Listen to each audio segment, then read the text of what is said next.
وما خلقنا السماوات والارض وما بينهما لاعبین، ہم نے زمین و آسمان اور جو کچھ ان کے درمیان ہے یہ کھیل کے لیے پیدا نہیں کیا. ما خلقناہما الا بالحق، زمین و آسمان کی پیدائش کسی مقصد کے تحت ہوئی. ولکن اکثرهم لا يعلمون، لیکن اکثر لوگ اس حقیقت سے ناواقف ہیں. لیکن اکثر لوگ آپ دیکھیں ان کا آپ کانفیڈنس لیول دیکھیں، آپ جس سے بھی پوچھیں نا وہ کہے گا جی بنو پتہ ہے سب کچھ. اور اللہ ہمارے اکثر لوگ ناواقف ہیں، وہ سیریس لے ہی نہیں رہے خدا کی اس کریشن کو کہ بھئی مر کے اللہ نے مقصد کے لیے پیدا کیا. مقصد کیا ہے؟ الذی خلق الموت والحیات لیبلوکم ایکم احسن عملا، ہم جانچنا چاہتے ہیں تم میں سے کون اچھے اعمال کرتا ہے کون سے برے اعمال کرتا ہے. کسی نے کوئی مقصد بیان کیا ہوا ہے، کسی نے کہا جی وہ آپ نے جو مخلوق کی خدمت کے لیے اللہ نے پیدا کیا. کوئی کہتا ہے جی اولیاء اللہ کو مرتبے دینے کے لیے پیدا کیا. کوئی مقصد بیان کرتا ہے، وہ کوئی مقصد او اللہ بندے اپنی فکر کرو تو اڈل کے بڑھنی ہے. ہر بندے نے اللہ کے حضور ثم لتسألن یومئذ عن النعیم، اس دن پھر قیامت والے دن تم سے تمہارے اعمال کے بارے میں پرسش ہو. اس لیے پیدا ہوئے ہیں اور تو کوئی مقصد ہی نہیں ہے، سیدھا سا مقصد ہے. چونکہ یہ کم موقع ہے نا اس واسطے انہوں چھوڑ کے باقی مقصد بڑھا لینا. ٹھیک ہے، اب دیکھ لیں اللہ نے ذکر کیا نا کہ ہم نے زمین و آسمان کو با مقصد پیدا کیا. یہ حق کے ساتھ، حق کی ٹرانسلیشن ہوتی ہے پرپسفل، با مقصد. قرآن کے بارے میں بھی آیا وَبِالْحَقِّ أَنزَلْنَاهُ وَبِالْحَقِّ نَزَلَ، ہم نے قرآن کو حق کے ساتھ اتارا اور یہ حق کے ساتھ اترا، یعنی مقصد کے لیے اتارا اور یہ اپنا مقصد لے کر آیا. اور مقصد کیا؟ انسانیت کی ہدایت، آخرت کی کامیابی. تو اب یہ ذکر آیا نا کہ ہم نے زمین و آسمان کو کسی مقصد کے لیے پیدا کیا ہے، اور ساتھ ہی ذکر آ گیا ان یوم الفصل میقاتهم اجمعین، یقیناً فیصلے کا دن ان سب کے لیے مقرر وقت ہے، یعنی فیصلہ ہوگا. پھر یہ نہیں ہے کہ جناب یہاں پہ آپ نے یاشی کی زندگی کی ہے تو آخرت بھی آپ کی یاشی کی ہوگی. نہیں، دنیا جو اللہ کی مرضی کی گزارے گا اسی کی آخرت اس کی مرضی کی ہوگی، اور جو دنیا میں اپنی مرضی کی زندگی گزارے گا آخرت پھر اللہ کی مرضی کی. اللہم اجرنا من النار، اللہم اجرنا من النار، اللہم اجرنا من النار. اللہم من احییتہ منا فاحیہ علی الاسلام ومن توفیتہ منا فتوفہ علی الایمان. آمین. یوم لا یغنی مولا عن مولا شیئا، قیامت کا وہ دن ایسا ہوگا جب کوئی دوست کسی دوست کے ذرا کام بھی نہیں آئے گا. ولا هم ینصرون، نہ ہی ان کی مدد کی جائے گی. الا من رحم اللہ، ہاں جس پہ اللہ رحم کرے بس اللہ ہی کے رحم پہ ہوگا، کوئی کسی کے کام نہیں آئے گا. آپ کہتے رہے کہ شیخ عبد القادر جیلانی فرماتے ہیں کہ جی میں اس وقت تک جنت میں نہیں جاؤں گا جب تک اپنے سارے مرید نہ لے جاؤں. تسی پاویں جھوٹ مارتے رہو. نہ شیخ عبد القادر جیلانی کی جرت تھی کہ وہ یہ بات کرتے، جھوٹی منسوب کر دی ہے. اللہ فرما رہا ہے جس پہ اللہ ہی رحم کرے انہ هو العزیز الرحیم، بے شک وہی عزت والا ہے، غالب ہے اور رحم فرمانے والا ہے. غالب اتنا ہے جب چاہے پکڑ سکتا ہے، رحم یہ ہے کہ ڈھیل دیتا ہے. اچھا ان ظالموں سے پوچھیں، یہ ویسے تو بخاری مسلم کی حدیث بیان کر رہے ہوتے ہیں کہ قیامت دن نبی بھی کہہ رہے ہوں گے نفسی نفسی، تو شیخ عبد القادر جیلانی کہہ رہے ہوں گے کہ میرے مرید وہ نہیں نفسی نفسی کر رہے ہونے. ان کا مرتبہ جو ہے وہ حضرت ابراہیم علیہ السلام، عیسیٰ علیہ السلام، موسیٰ علیہ السلام سے زیادہ ہے. یار مت ماری ہوئی ہے تو اڈی اللہ دے بندے، اپنی بھی عقل استعمال کرو. بزرگوں کے بارے میں کیا کانسیپٹ انہوں نے کیا ہوا ہے اور وہاں نبیوں کے بارے میں کیا کانسیپٹ. یہ بڑا خطرناک معاملہ ہے. بخاری مسلم دونوں میں حدیث ہے اے میری بیٹی فاطمہ، اس بات پہ نہ اکڑنا کہ تم اللہ کی نبی کی بیٹی ہو، اگر اللہ نے پکڑ لیا میں تمہارے کچھ کام نہیں. اب اور آپ کو کس طریقے سے یقین نبی علیہ السلام دلائیں تو اب آپ مانیں گے کہ کوئی کسی کی وجہ سے کوئی دھونس کے ساتھ کسی کو جنت میں نہیں لے کے جا سکتا. شیخ عبد القادر جیلانی یا کسی بزرگ بابے کا مرتبہ جس کو آپ سمجھتے ہیں حضرت فاطمہ کے برابر ہو سکتا ہے، حضرت فاطمہ کی جوتیوں کے برابر بھی نہیں ہو سکتا.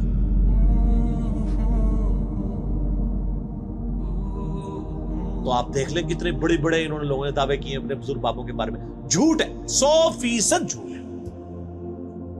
ان شجرۃ الزقوم، اب بڑی سخت آیات آ رہی ہیں.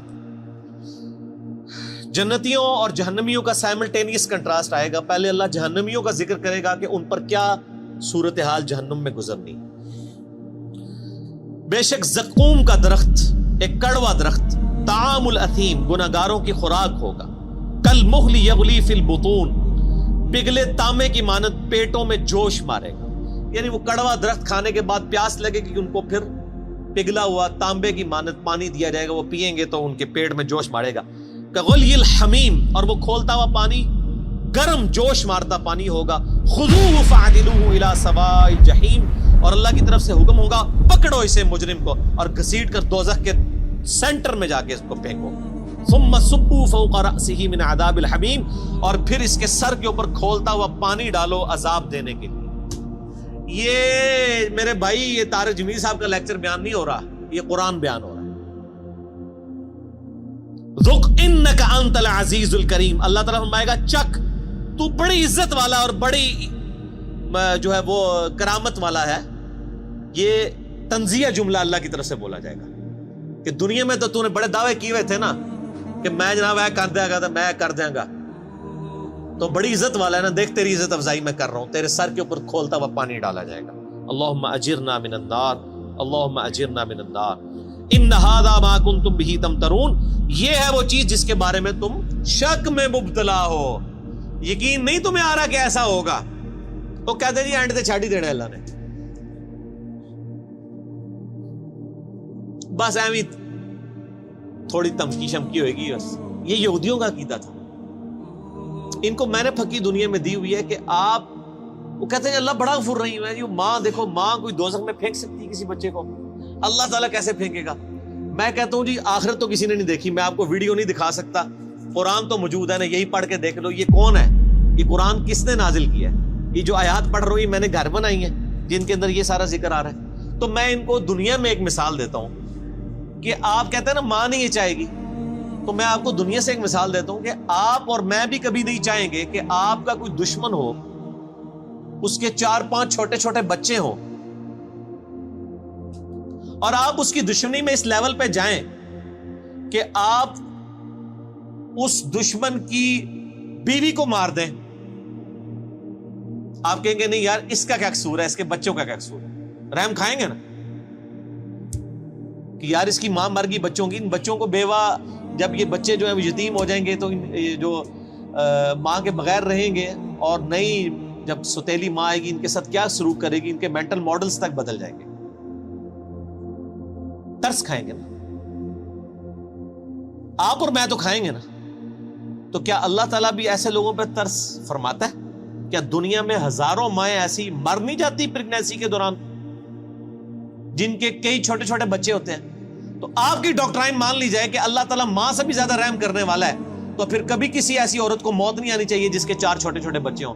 پھکی تو آڈے سارے بزرگوں کی کتاباں فارغ جے, میں تو پریکٹیکل مثال دے رہا ہوں. بتائیں مجھے ماں سے زیادہ پیار کرتا ہے جی, کس نے دوزخ میں پھینکے گا؟ وہ دنیا میں وہ کر رہا ہے آپ کے ساتھ, ہزاروں عورتیں مار رہا ہے جن کے چھوٹے چھوٹے بچے ہیں. اب رحم کدھر گیا؟ آپ نے رحم کا کیا کانسیپٹ سمجھا ہوا ہے؟ وہ ایک بوڑھی دادی اماں ہے جو پسیج جائے گی, اور رحم فرمانے والا ہے میرے بھائیوں ان پر جو واقعی اس کی طرف رجوع لائیں. وہ ابو جہل کے اوپر رحم فرمانے والا نہیں ہے, وہ فرعون کے اوپر رحم فرمانے والا نہیں ہے, نبیوں کے ماننے والوں پر رحم فرمانے والا. ورنہ میں نے آپ کو پریکٹیکل مثال دے دی ہے, آپ کو آخرت کی ویڈیو میں دنیا میں دکھا رہا ہوں کہ دنیا میں ہزاروں ایسی مائیں مر رہی ہیں جن کے 5-5 6-6 چھوٹے چھوٹے بچے ہیں. اللہ تعالیٰ ان پہ کوئی رحم نہیں فرماتا کہ چلو یار بچے تھوڑے بڑے ہی ہو جائیں.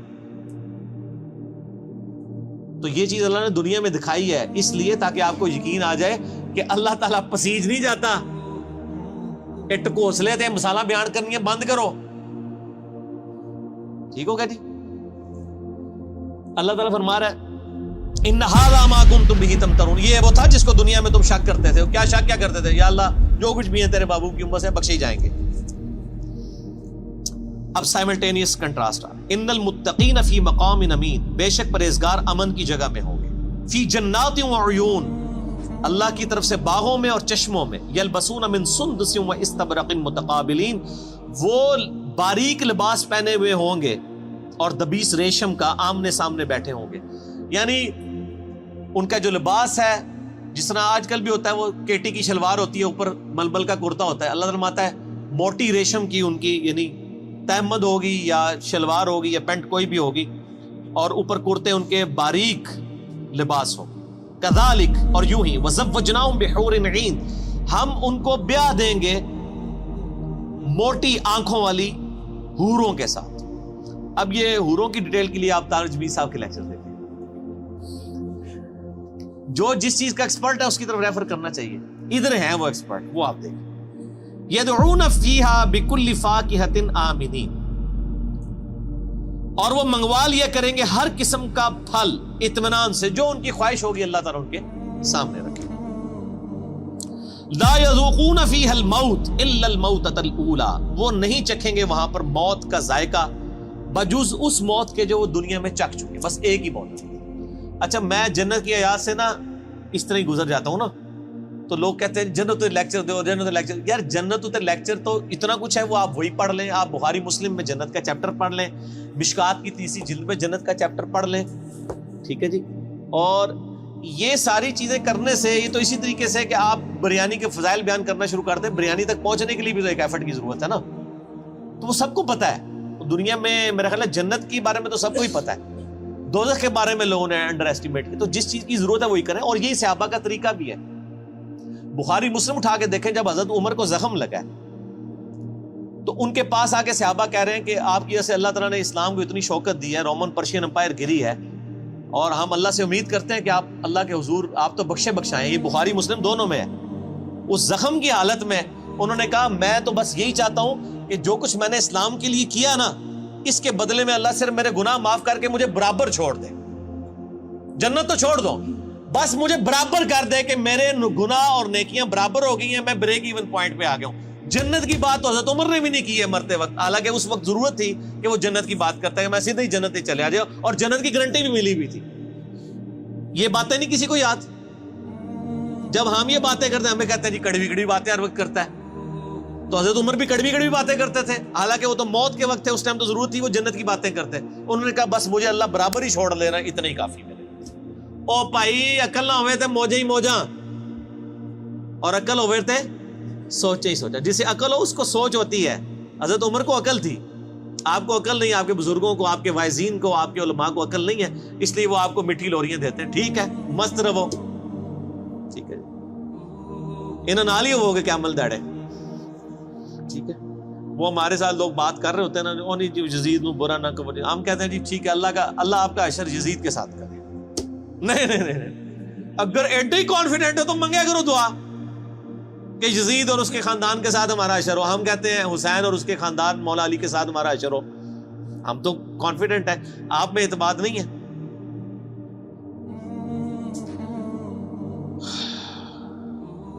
لا یذوقون فیہا الموت الا الموتۃ الاولی, اس میں کوئی موت کا ذائقہ نہیں چکھیں گے, جو دنیا میں مبارک چکھ چکے وہی. وَوَقَاهُمْ عَذَابَ الْجَحِيمِ, اور انہیں عذاب جہنم سے بچا لیا جائے گا. یہ ہے میرے بھائیو کامیاب لوگ. بخاری مسلم میں حدیث ہے کہ قیامت والے دن موت کو مینڈے کی شکل میں لا کے میدان حشر میں ذبح کر دیا جائے گا.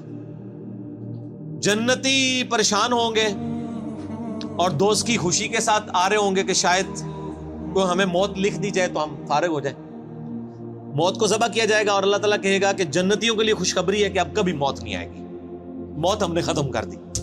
اور جہنمیوں کے لیے یہ بری خبر ہے کہ موت ہمیشہ کے لیے ختم ہو گئی ہے, اب تمہیں اسی عذاب میں ہی رہنا ہے, موت مانگنے سے بھی موت نہیں آئے. جنتیوں کے لیے موت کا ختم ہونا خوشخبری, اور جہنمیوں دوستیوں کے لیے سب سے بری خبر. اللہم اجرنا من النار, اللہم اجرنا من النار, اللہم اجرنا من النار, آمین. فضلا من ربک, یہ تمہارے رب کا فضل ہوگا جس کو یعنی دوزخ کی آگ سے بچا لیا گیا. ذالک هو الفوز العظیم, یہ ہے سب سے بڑی کامیابی. دنیا کی کوئی کامیابی بڑی کامیابی نہیں. اور میرے بھائی دنیا میں کھرب پتی آدمی کو بھی وہی 6 فٹ 7 فٹ کی قبر ملنی ہے, وہ بھی پتہ نہیں ملنی بھی ہے کہ نہیں, اور وہی 3 کپڑوں کا کفن ملنا ہے. جو ایک غریب لاوارث لاش کو, فٹ پاتھ پہ مرنے والی کو, وہی ایک جگہ سے ہی کفن خریدا جاتا ہے. یہ نہیں ہوتا کہ اس کے لیے کوئی اسپیشل لٹھا آتا ہے, وہ بنے بنائے کفن مل رہے ہیں, سب کو برابر ہی ملتے ہیں. فَإِنَّمَا يَسَّرْنَاهُ بِلِسَانِكَ لَعَلَّهُمْ يَتَذَكَّرُونَ, اے نبی الاسلام ہم نے اس قرآن کو آپ کی زبان پر آسان کر دیا ہے تاکہ لوگ نصیحت قبول کریں. یعنی آپ کی اپنی مادری لینگویج عربی میں ہی قرآن نازل ہوا ہے, آسان ہے. بے شک مولوی کہتے ہیں قرآن بڑا مشکل ہے, نہ پڑھی اور ڈائریکٹ گمراہ ہو جاؤ گے, لیکن اے نبی آسان ہی ہے. فَارْتَقِبْ إِنَّهُمْ مُرْتَقِبُونَ, تو اے نبی آپ انتظار کیجئے, جو بات قبول نہیں کر رہے حق ان کے مقابلے پہ اب آپ انتظار کیجئے. فَارْتَقِبْ إِنَّهُمْ مُرْتَقِبُونَ, یقیناً وہ بھی ایک انتظار میں ہے, اور وہ انتظار یہ ہے کہ جب ان پہ موت آئے گی عذاب چکھیں گے پھر لگ پتا جائے گا، یہ اصل میں کہا جا رہا ہے۔ تو یہ میٹھی میٹھی باتیں ہیں، دیکھ لیں، تو قرآن نہیں پڑھا ہوا تو میٹھی میٹھی باتیں ہیں، اور قرآن پڑھا ہوا ہے تو بخاری کی حدیث ہے، نبی علیہ السلام ایک چوراہے سے گزرے، کچھ صحابہ ہنس رہے تھے، آپ نے فرمایا جو کچھ میں جانتا ہوں وہ تم جانتے ہوتے تو بہت کم ہنستے، زیادہ رویا ہی کرتے۔ ٹھیک ہو گیا؟ سورہ الدخان ختم ہوئی، اگلی دفعہ انشاءاللہ سورۃ الجاثیہ۔